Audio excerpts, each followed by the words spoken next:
there's a lot to clean in this table. And there are two main questions that if government had answered yes to them, we had answered that they should win the debate. But if we clearly answer no to them, we shall win this debate. The first one is if this policy will make the relation between Palestinians and Israelis, talking about the people, more harmonious. We say clearly no. And the second one, if Palestine and the Palestinians will trust the United States and the European Union more as negotiating partners, clearly no as well. Now I'll go directly into that and that clearly crystallize the whole debate. On the first question, will Palestinian-Israeli relations be more harmonious? The reason why the government said yes is because they have this notion of affirmative action. The policy of affirmative action, where people would be more loyal to the businesses when they didn't have an employment. Now they have an employment. But there's four fundamental reasons why that is not true. The first one, because the Palestinians will in first place not want to work in those jobs anyway that represent justifying Israeli expansion to the West Bank.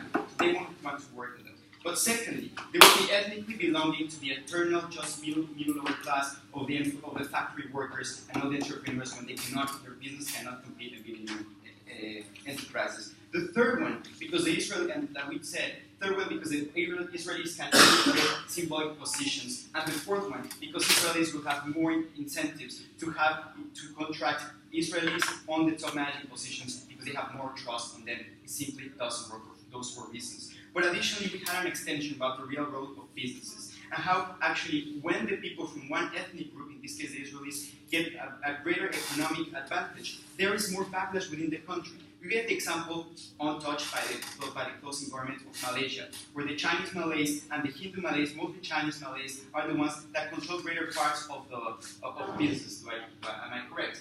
Yes, clearly am. And there's greater position from Malaysians on having these ethnically clear divisions of Chinese and Hindus, no thank you, controlling this great business, no thank you. And that's the reason why they still believe that they should advocate for Bhumi laws, because there's inequality in this country.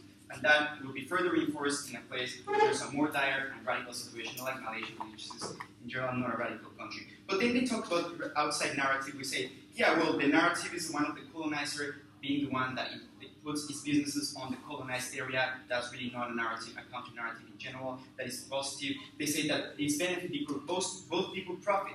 The problem here is that Palestinians don't want both people to profit on that area. Palestinians want to be the ones that profit on West Bank and Gaza. They feel that they are the ones that belong to that territory and that Israel is just an outside force that is profiting for their territories. So that is not a real assimilation. It actually creates more backlash against Israelis. But then they said that the process will be that prevalent. So, well, first of all, if it's not that prevalent, then how could it be relevant, right? But we said that actually it would be relevant, it would be very prevalent. Because when there's heavy subsidies, as we said, and again, it was not answered by the closing government, when there will be heavy subsidies, it will easily increase the presence of Israeli entrepreneurs that can say, hey, there's good business in West Bank, let's go into that territory to further increase the presence. The problem here is that the most contentious issue here, there are many issues, right? About religion, about race, about military power, but the most contentious issue, I'll take in a second, is about territory. When we tell Palestinians that the way out is giving more Israelis more territory that is needed for business intrinsically, they will actually oppose this motion and will oppose this policy and will further face more backlash. I'll give a chance first.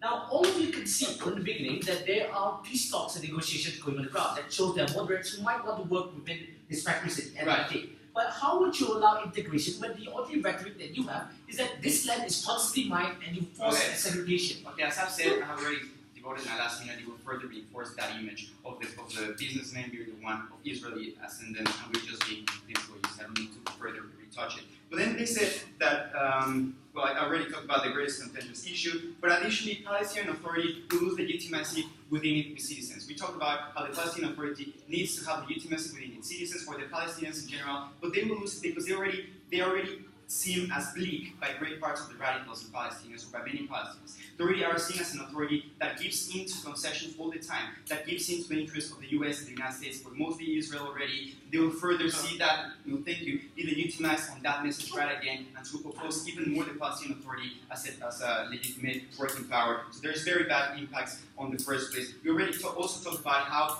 the Palestinians are interested not on subsidies to Israeli businesses. they are interested on subsidies to their businesses so that they can clearly compete because they do not have the same productivity. They said, well, but the problem is that there's no meaningful businesses, you said that, there's no meaningful businesses from Palestine.